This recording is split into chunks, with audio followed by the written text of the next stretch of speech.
Good morning and good afternoon, everyone. Thank you so much for joining us today. My name is Stacy Corno, a Communications Officer here at ISD, and I'll be moderating today's webinar.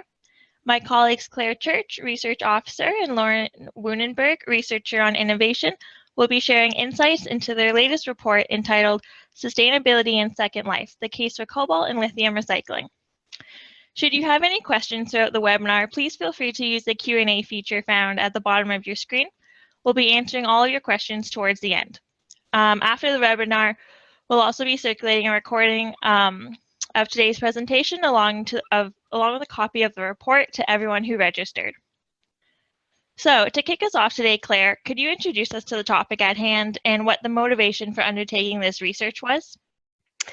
Yep, of course. Just confirming you guys can hear me? Yep. Okay, perfect. Yeah. Thanks so much, Stacy. So the motivation for this research actually has a lot to do with the renewable energy transition and our work in the past on this subject.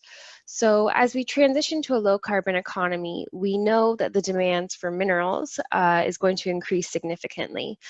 This is certainly the case for the minerals that are here on your screen, and especially the case for lithium and cobalt. Lithium and cobalt is essential for lithium-ion batteries, which are used in electric vehicles, electronics, and energy storage. So while the demand is increasing for these minerals, the supply is not expected to meet the demand. In fact, estimates suggest that significant supply shortfalls will occur within the coming decade. As a result, mineral recycling is often offered as a solution to meet these shortfalls.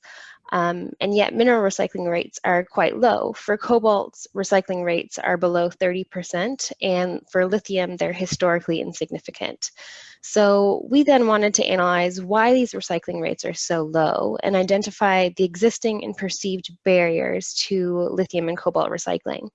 In doing so, we wanted to point out the solutions and opportunities to overcome these barriers so that we can be better prepared for the low carbon transition.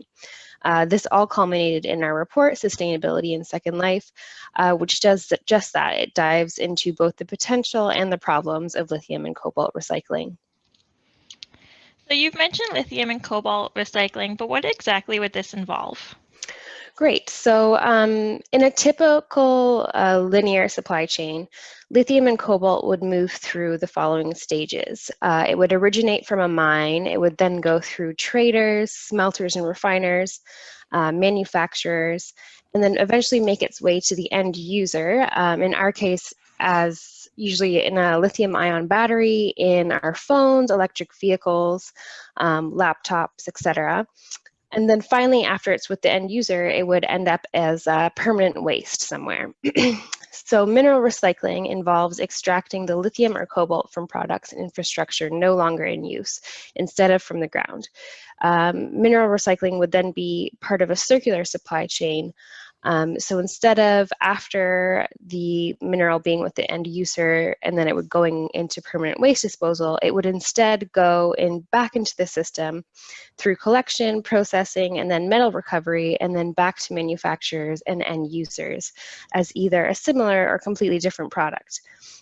This process can be complex, especially for lithium and cobalt. It involves the safe collection, neutralization of hazardous internal chemistry, smelting of metallic components, refining and purifying, and more.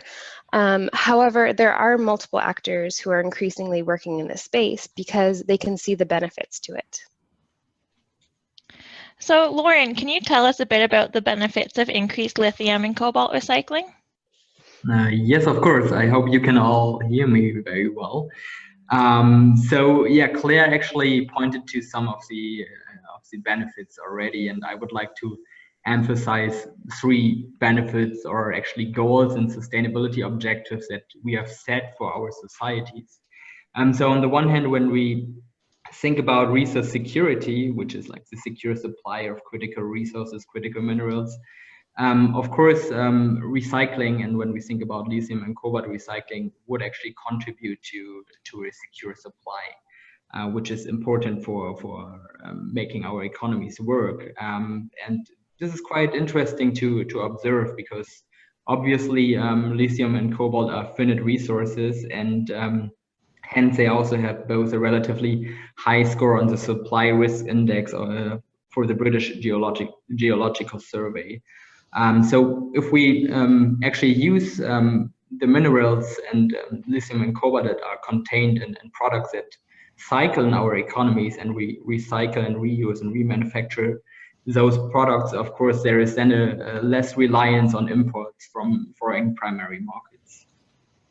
And then the second pillar, and Claire also basically introduced it already, is that when we lay a stronger emphasis on mineral recycling and the opportunities for reuse and remanufacturing of products, that will actually break with the logic of a linear supply chain. And in fact, lithium and cobalt recycling would help realizing a circular economy concept, as this concept suggests to decouple economic activities from the consumption of finite resources and to design waste out of the system. But yeah, on the other hand, then it's of course quite decisive that products are designed in a way and manufactured in a way that they can actually easily be recycled and remanufactured, etc. And I will talk about this a little bit later. And then the third important aspect where lithium and cobalt recycling would contribute to is actually several of the sustainable development goals.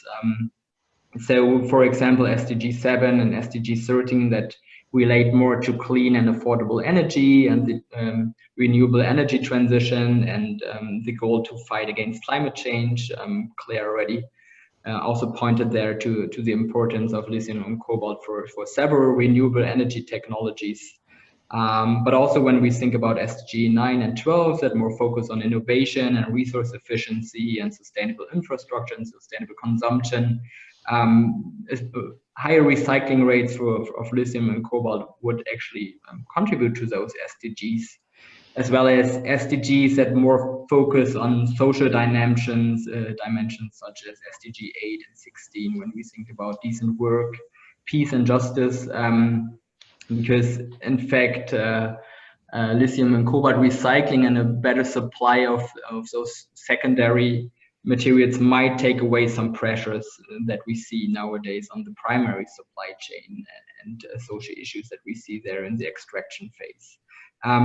But yeah, for more details, I would refer to our report and refer to our interactive website that actually go in more depth how lithium and cobalt recycling contribute to several SDGs that I just quickly mentioned.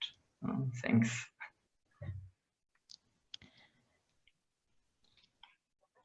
Thank you, Lauren. And just as a reminder to everyone who has joined us today, if you have any questions throughout our webinar, please feel free to use the Q&A feature found at the bottom of your screen. So my next question is to both of you. Despite these important benefits, less than 5% of lithium-ion end-of-life batteries are recycled today. And while some cobalt is recycled, lithium recycling rates are historically insignificant. Why do you think this is, and what are some of the barriers to increased and scaled up mineral recycling? And which of these were you most surprised by? Okay, I will continue in this case now. So everyone in front of you on the slide, you see now different barriers and the steps in the primary supply chain and also in the secondary recycling supply chain where lithium and cobalt is involved. And I would like to point to two significant issues in the primary supply chain. And both of those issues actually hamper the implementation of the secondary supply chain that you see on the right side. So the first issue I want to talk about quickly is raw material price fluctuation. And I think it's quite straightforward that the price development in the primary market has an impact on the price competitiveness of recycled minerals and hence the attractiveness to invest into R&D and the secondary supply chain infrastructure. So just to explain the logic of the more likely future scenario that raw material prices for virgin lithium and cobalt will actually increase, and that has in fact a dichotomous effect. So on the one hand, quite straightforward, when the prices for virgin raw materials increase, it gets more economically more interesting for manufacturers to look at the supply of secondary raw materials. So it will be more interesting to make use of them, and hence for actors, recycling actors and remanufacturers, there are more incentives than to invest if there is actually demand for their recycled minerals. But then on the other hand, if we have continuously increasing prices for virgin lithium and cobalt, that actually also triggers a countering dynamic. And we have observed that actually in recent years, namely that manufacturers will look for alternative raw materials to substitute, for example, cobalt and lithium. So we have, for example, observed and also in our interviews found out that Tesla has reduced its cobalt dependency in the last 6 years for electric vehicle batteries by approximately 60%. And also battery manufacturers like Panasonic and Good Enough are working on new electric vehicle batteries that actually contain way higher shares of manganese or iron to substitute cobalt. And yeah, the consequence of that is, of course, that if those electric vehicle batteries or similar products actually don't contain very valuable raw materials anymore, it's not economically worthwhile for anyone to recycle and recover the minerals. So there will be a higher waste stream. So yeah, those are like the two dynamics actually that would emerge if we see increasing prices for lithium, for virgin lithium and cobalt. And then the other issue I wanted to point to real quick is actually that many products nowadays are not really designed with foresight to enable recycling, reuse, and remanufacturing, because linear business models dominate still in our economies. And that's, I don't want to dive into all details now, but the dominance of this business model, of course, has roots in the possibility for manufacturers to externalize costs after the point of sale, and basically allocating risks and ownership of products to consumers, and also externalizing risks to the society in general. So even so, more and more policy measures try to counteract this rationale. Supply chains are still not set up yet in a way to capture potential value after the first use phase of products. Yeah, and hence products are not designed in a way that makes it easy to recycle or remanufacture and reuse them. So yeah, now I will pass on to Claire who will point to some more issues. Yes, thanks, Lauren. So yeah, I definitely just want to stress as well that often when we talk about barriers to recycling, people often point to, inefficient collection infrastructure or technological challenges which exist in the recycling supply chain. But I think I just want to add to Lauren's point as well that so many of these barriers exist in the primary supply chain and need to be addressed there first before moving on to the recycling supply chain. Two more that I quickly would want to highlight as well would be one would be hibernation rates. So hibernation refers to the period of time when a product is not recycled or thrown away, but instead kept by the end user after it's been used. So this most often refers to our electronics. Instead of throwing them away or recycling them, we often keep them in our cupboards or our desk drawers or closets or something like that. This, however, limits the potential supply of usable electronics and therefore offers less of an incentive to build up recycling infrastructure around that supply. Hibernation rates worldwide are very high, and yet a study found recently that if all the phones in hibernation were collected and recycled in Japan, the country could reduce its annual consumption of gold, silver, and palladium by approximately 3%. That's just for gold, silver, and palladium for that study. So I think that's significant. These high rates of hibernation as well come from a lack of consumer awareness regarding what to do with their electronics once they reach their end of life. Another barrier I just want to point to as well would be the lack of transparency in some mineral recycling supply chains. In the case of electronic waste, which includes lithium-ion batteries in our electronics, some estimates suggest that up to 90% is illegally traded or dumped. Other reports in Bangladesh, China, and India have pointed to the prevalence of child labor and unsafe working conditions in lead-acid battery recycling facilities. And while lithium-ion recycling facilities are still relatively new, the lack of transparency and relative opaqueness in existing mineral supply chains presents somewhat of a concern for the responsible and secure supply of these minerals. So I think that as well presents a bit of a barrier. So we've just listed off some of the challenges, but can both of you discuss some of the ways in which we can overcome these barriers? Yeah, let me start again. And actually, the points I will explain now refer more to the second issue I explained before, namely the more linear business models and poor design of products. So, of course, there are different strategies to tackle those barriers and those issues. And in the policy space, we observe different new policies and regulations that try to tackle this linear business model concept and rather incentivize companies to eco-design their products. So when we found, for example, different policies, the minerals and metals policy of the government of Canada, or of course also the EU Eco-Design Directive, those policies try to set new incentives for manufacturers to take responsibility for their products beyond the point of sale, and hence incentivize a new economic rationale. And then other measures also in the policy space is the promotion of labeling schemes that declare the circularity of a product and that allow companies, at least to some degree, to capture price premium on the market. So interesting labels in that space are the EU Eco Label or the Nordic Swan, or there's also the Cradle to Cradle label.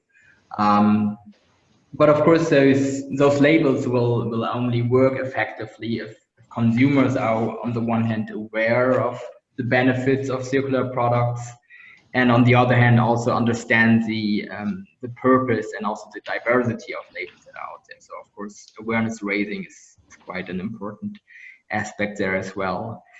And then in the regulatory space, what could also be helpful is to push a little bit more for standardization for example, of lithium-ion batteries, and hence make it more easier for remanufacturers and recyclers to recycle the materials and make it more cost efficient. So, for example, if lithium-ion batteries would be more standardized in size, and if always it would be clearly declared what the battery chemistry actually is, that would be helpful in the secondary supply chain. And then on the other hand, and that's connected to the eco-design incentives that we see in the policy spaces, of course, there is generally a need in the private sector to shift the mind and actually recognize that there are opportunities to capture value after the first use of products. And one step in the right direction would be to promote more cooperation among different supply chain actors to facilitate actually the circularity of products and to develop jointly new technologies and also adjustments of their underlying business models. And during our interview and research phase, we came across, for example, of one interesting joint venture in the UK, where three companies, Action, Aspire, and Aceleron, actually have a joint venture for the reuse of electronic vehicle batteries, and they take different roles in the processing and in the dismantling and repurposing of the electric vehicle batteries, and in the final recycling and disposing of the product. And they all share the costs and share the benefits in a certain way. So I would like to refer there also to our publication to read in more detail how that joint venture functions. But that was a quite interesting discovery. And that links quite well to the last point I want to make here is that business models, well, it's important that business models shift more towards selling the function of a product rather than the physical product itself. And that would hence motivate companies to stay in product ownership and have design incentives to reuse and remanufacture the products. And again, in this case, we could think about electric vehicle, lithium-ion batteries that could, of course, be repurposed after the electric vehicle life phase for different purposes. And if the same manufacturer would stay in responsibility of the battery, of course, they would have straight from the beginning an incentive to design the battery in a certain way that makes it cost efficient to repurpose the battery after the first use phase. Yeah, Claire, please continue.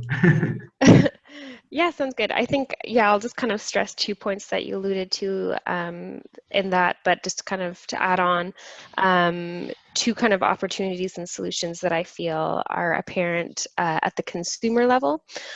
So one, I would say to combat high hibernation rates, consumer awareness needs to be raised about what to do with a product once it reaches its end of life. Consumers should be encouraged to take their electronics out of hibernation and into collection and recycling schemes. So for instance, in Canada at least, we know that there's this resource called Recycle My Electronics, and it points to all these local collection sites for your phones and your laptops. In addition to something like this, consumer awareness should be raised, and it could also involve something like a financial incentive to consumers for handing in their mobile phones, their laptops, or electronics to improve the overall collection mechanism. I also think that at a consumer level, the perception of Second Life products needs to be improved in the eye of the consumer. Many of the stakeholders we interviewed identified that consumers may feel that a recycled product is not as good or as high quality as one that may come from virgin material. Ongoing testing, however, has shown that this is very much not the case. The company Acceleron that Lauren mentioned already tests battery packs to determine which cells exactly can be reused and for what purpose. So we feel that ongoing research and testing should definitely be scaled up and disseminated to broad audiences so that minerals in their post-first life use are viewed by end consumers and ultimately policymakers and businesses as reputable and legitimate.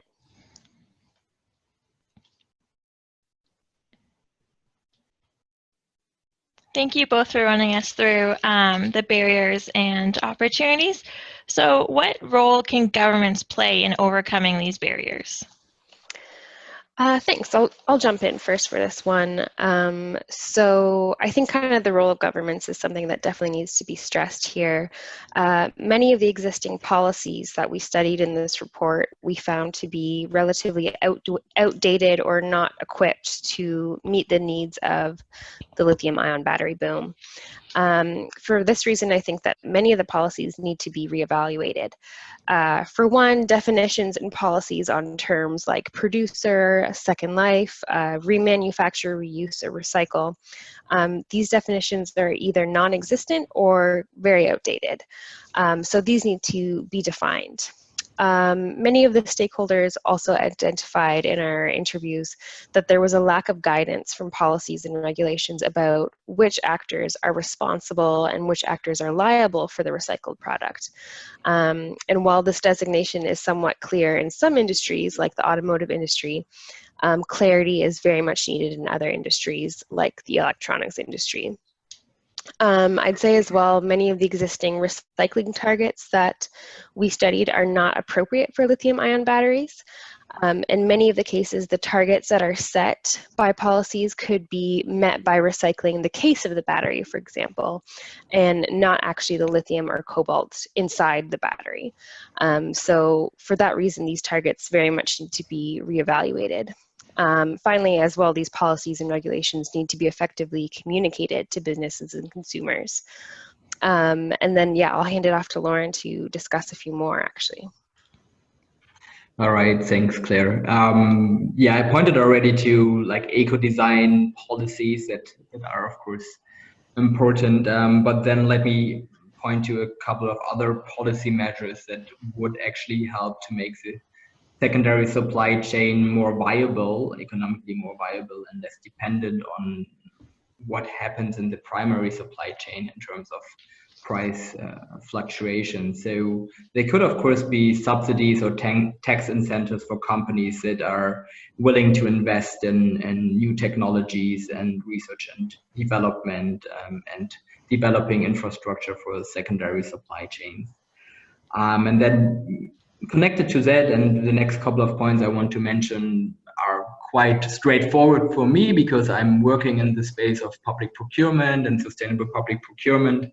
So of course, when we think about pre-commercial procurement, which is more the procurement of research and development services from the public sector, there could of course be opportunities to actually target the secondary supply chain and actually have pre-commercial procurement schemes that incentivize companies to invest more into innovation. But then also when we think more about the traditional public procurement, which is a demand-driven approach, that's quite a powerful tool for governments as well. It's often a significant amount of the national GDP, between 12 and 20%, in fact. So if we think about opportunities of governments to set certain circularity criteria and requirements or recycled content requirements into the tender documents, or develop certain award criteria that actually value if bidders suggest or integrate products into their bids that have circularity characteristics. Of course, those incentives would motivate companies to be innovative and scale their offers in that space. Yeah, thank you. And so just as a friendly reminder to everyone who's joined us today, if you do have any questions, feel free to leave them in the Q&A function that you can find at the bottom of your screen, and we'll be taking them shortly at the end. And so our next question, again, is to both of you. Throughout your research, was there anything that you were most surprised by? I can jump in first. I think there's kind of two quick things, and one that Laura and I have referred to throughout is that many of the barriers in the cobalt and lithium recycling supply chain very much exist in the primary supply chain. So I think that was very interesting. I think, though, one thing that really surprised me, and that is important to know and pull out of this, is that while there are some lithium-ion battery recyclers in the space, and the space is very much growing, none of the processes that are on the market today actually recycle the lithium therein. And in that case, sometimes kind of the idea of lithium-ion recycling can be a bit misleading. So there are some groups as well, I should say, that are starting to recover the lithium in the lithium-ion batteries, but they're still very much in the pilot stage. So I think I found that surprising. Lauren, what did you think? Yeah, thanks, Claire.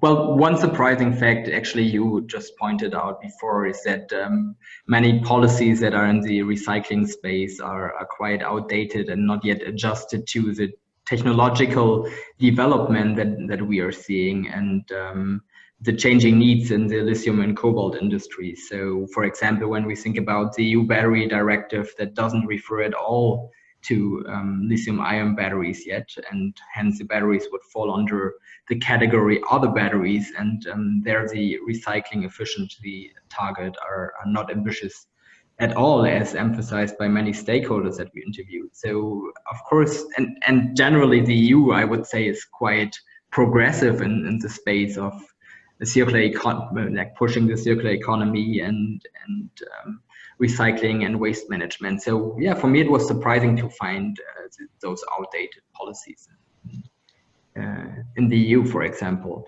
But also what I found surprising then in other regions of the world, when we look at the US or Canada, that we see very scattered policies there when it comes to recycling, because it's not national level responsibility, but rather responsibility of provinces and states to define recycling regulations. And that makes it, of course, difficult to find concerted action, and it causes high transaction costs for the private sector.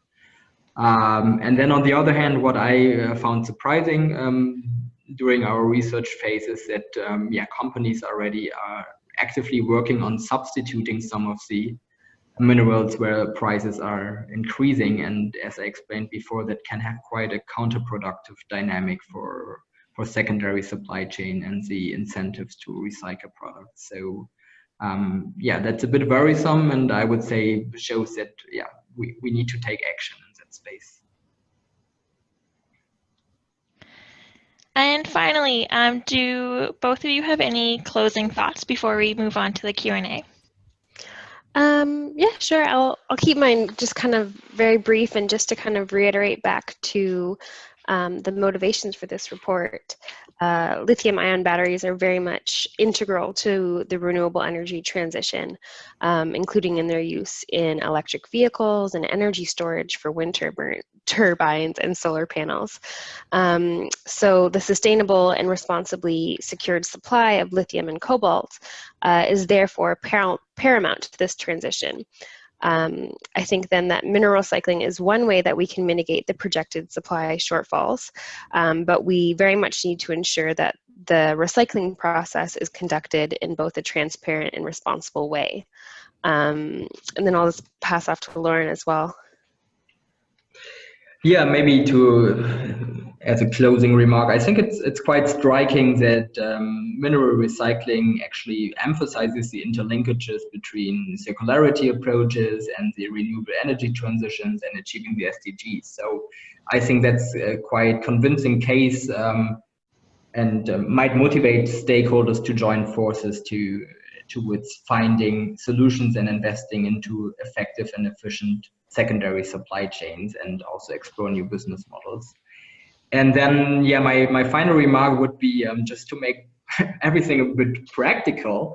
As everyone who is also participating in the webinar today is also a private consumer, I would think most of us most likely have electronic products at home that we are not using anymore, and that we are also not intending to use anymore. So it would be worthwhile to bring them to the next recycling point or electronic store to bring them back into the circular economy. And then also, of course, when we purchase new electronic products or other products, we can or should pay attention to environmental labels, or consider buying second-hand products or products that contain reused parts.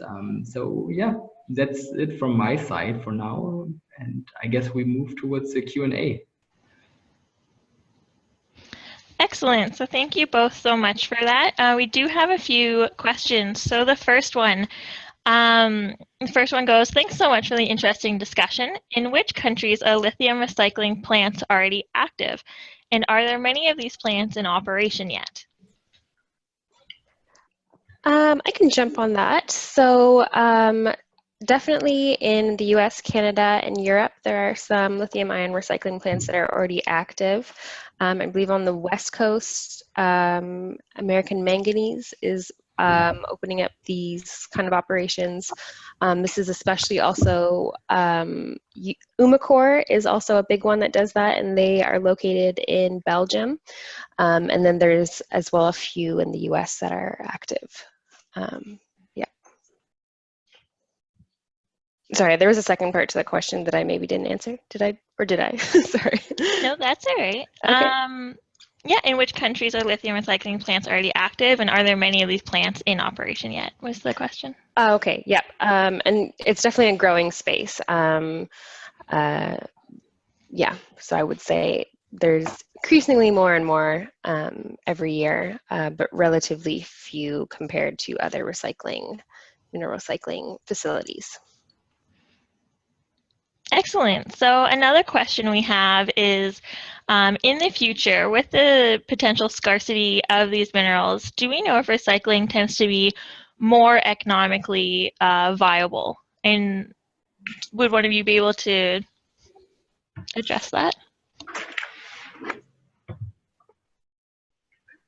Well, maybe I can jump in there.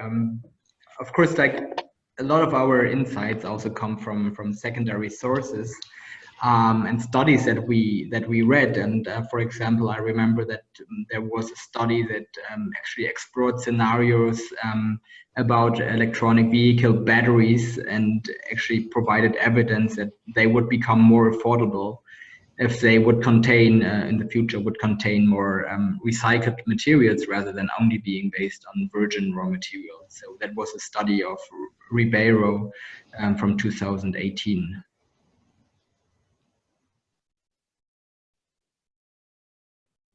Great. So there's another question as well. Should we be looking at economics of recycling? That is, how to develop more financial incentives for folks to return their hibernated products. So are these kind of incentives something you came across in your research? If so, or if not, how would we develop these kind of financial incentives for the hibernated products?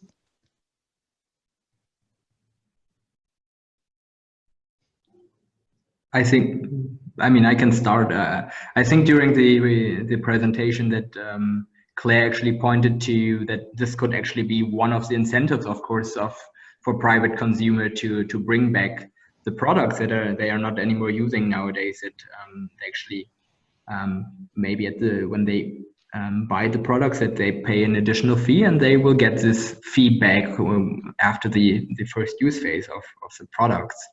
But then, of course, I would say that's not sufficient in order to economically incentivize the whole recycling industry for lithium and cobalt. So that would be one barrier that we identified. But generally, I think investments into research and development of new recycling technologies to dismantle EV batteries, for example.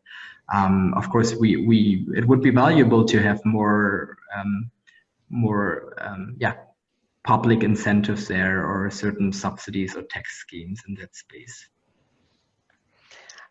Yeah, no, I completely agree with everything that Lauren said. I think there are a number of incentives that we can kind of list out at the consumer level so that we can increase the sort of supply of these materials and increase the stockpile of these kind of batteries so that the infrastructure is then justified to be built around.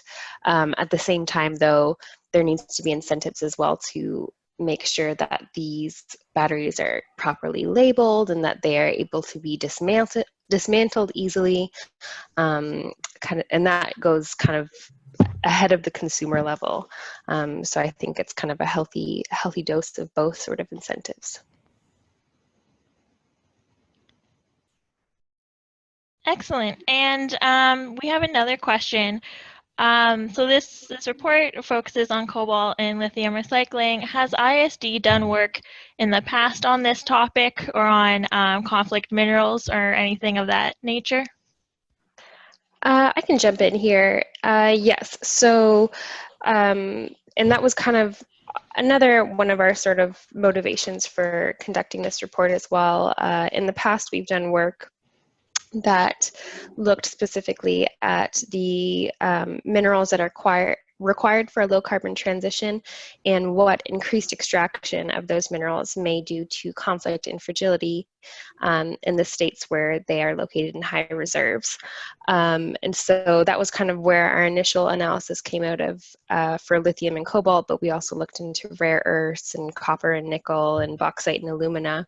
And we found that increasingly when we kind of spoke to a number of actors in this space, a number of people were saying, well, this conflict may not be an issue if we just recycle more. And that was kind of another incentive for us to ask this question, well, why aren't people recycling lithium and cobalt more if it's such an easy solution? And so for us to kind of dig into that more and go, what are the barriers to lithium and cobalt recycling? And if it is going to be a meaningful solution to this, how can we enable that and how can we overcome these barriers? Excellent. And our final question, sometimes recycling plants recovering lithium and cobalt can face their own unique challenges or barriers. Do we have any comments or recommendations on how they can kind of mitigate these barriers or challenges?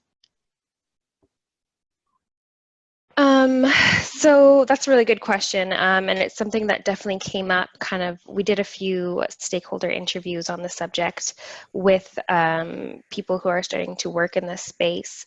One of the big barriers that came up in their the recycling industry and the lithium or the battery recycling industry in particular is the safety. A lot of the lead acid battery plants may accidentally get the lithium ion batteries jumbled in, and it's a fire hazard, and there's been a number of safety issues to that regard. I think as far as what on an individual level these recycling industries can do, or recycling companies can do, I think it varies obviously depending on the company, and I think a big part about it is making sure that there are safe mechanisms in place to deal with the influx of lithium-ion batteries. And also, as the stockpile increases and there's more incentive to retrofit or make sure that these technologies are designated just for lithium-ion batteries and the unique properties that it has. Lauren, I'm not sure if you had anything else to add in there, and I can also answer that offline as well, to get my thoughts in order as well. No, I right now I would not have anything to add there. I think it was quite comprehensive, Claire. Okay. Okay, fantastic. Those are all of our questions today. Like we said at the beginning of the webinar, we will be circulating a recording of today's presentation along with the report and the interactive webpage. And so if you have any additional questions or comments, feel free to reach out to us. We're more than happy to address them at any time. I'd like to thank both Claire and Lauren for today's presentation, and of course for everyone for attending and submitting your questions. Thank you, everybody, and we hope you have a fantastic day.